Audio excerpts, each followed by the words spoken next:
All right, y'all. What's up? So today I'm going to be talking about Mythical Wrestlers. The first wrestler I'm going to be talking about is Big Papa Pump Scott Steiner. Now, this man, Scott Steiner, was probably the funniest wrestler alive while he was in TNA. I remember one time he was getting interviewed backstage while working out, and Scott Steiner was obviously getting annoyed with the interviewer lady. He ended up saying to the woman, actually, I'm going to just fucking roll the clip. Okay, moving right along. I've got to bring up another subject. Samoa Joe. First off, you want to work out with me? Take your clothes off and lay on that bench. Whoa. Seriously, take your clothes off, lay down on that bench. You want to work out with me? No. What else you want to know? Another reason I think Steiner is a fucking mythical wrestler is because his fat phobia. Now, if the Twitter fat community ever discovered Scott Steiner, they would have a heart attack. This man was calling Samoa Joe fat every chance he got. He had the funniest fat jokes I ever heard. This dude said that he wouldn't fare Samoa Joe unless he was smothered in a Twinkie or dressed as a hamburger. Another reason Steiner is a fucking mythical wrestler is because Steiner's math. There's Einstein, Nikola Tesla, Isaac Newton, and then there's Scott Steiner. You know, there's a saying that all men are created equal. But if you look at Big Papa Pump, you know that's not true. There were these backstage segments where Scott Steiner was being interviewed about his upcoming triple threat match. And the moment that proceeded was fucking legendary. Speaking of Steiner math, did you know that 97% of you who are watching my videos aren't subscribed? Fatties.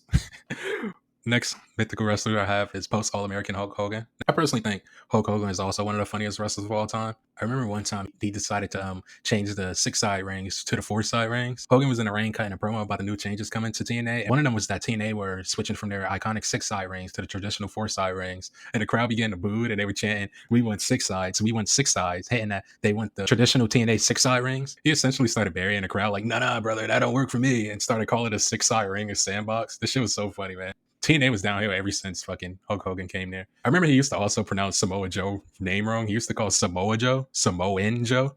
He used to also pronounce Kurt Angle name wrong. He used to call Kurt Angle Kirk Angle. It's like, bro, is Hulk Hogan even trying? And the other reason I think Hulk Hogan is a mythical figure in wrestling is because his infamous lies. Now, I have a list of lies that I want to talk about with Hulk Hogan that I think are hilarious. Now, lie number 1 is that Hulk Hogan claimed to wrestle 400 days in 1 year. Now, that is a lie because there are only 365 days in a calendar year. The second lie I have for Hulk Hogan is that he claimed to have a 10-inch penis. A sex tape of Hulk Hogan leaked in 2015, and he did not, in fact, have a 10-inch penis. And he also admitted to not having a 10-inch penis. But the character Hulk Hogan has a 10-inch penis, so is this a lie? The third lie I have for Hulk Hogan is that he claimed Elvis Presley was a huge fan of his. Now, mind you, Hulk Hogan began wrestling in August of 1977, and Elvis Presley died in August of 1977, so...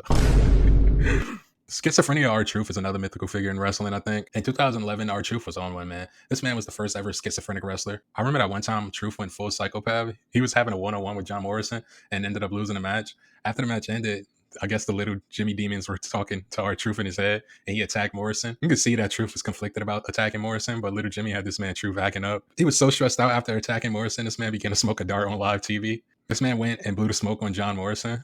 I think this is the first time we ever saw a pack watch happen in WWE history. I don't know. Y'all tell me in the comments, though. Kurt Angle is the next mythical figure I have on this list, and now I understand drug addiction is a bad thing, but look, Kurt Angle was probably the greatest of all time while he was on them Yetas. Kurt was a demon, man. This man was in love with Booker T's wife. Now, Kurt, I understand, man. I goddamn understand, but boy, your ass is moving like P. Diddy. He went on live TV and just flat out said he wanted to have sex with Booker T's wife.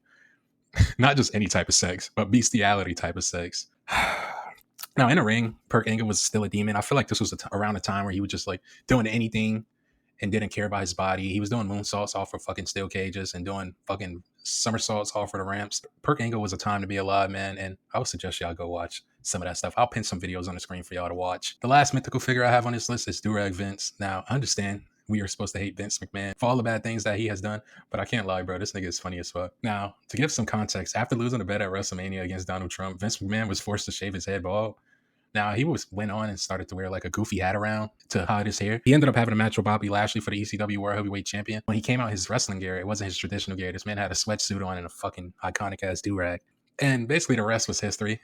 Vince would essentially started to act like a nigga, if that best explains it. He was walking differently, talking differently, and even started beginning to say the N-word.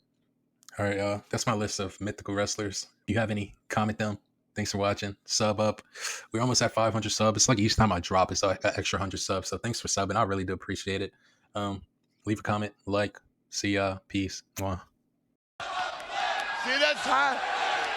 This is real, brother. This is wrestling. Come on, baby. Need somebody big. Woo!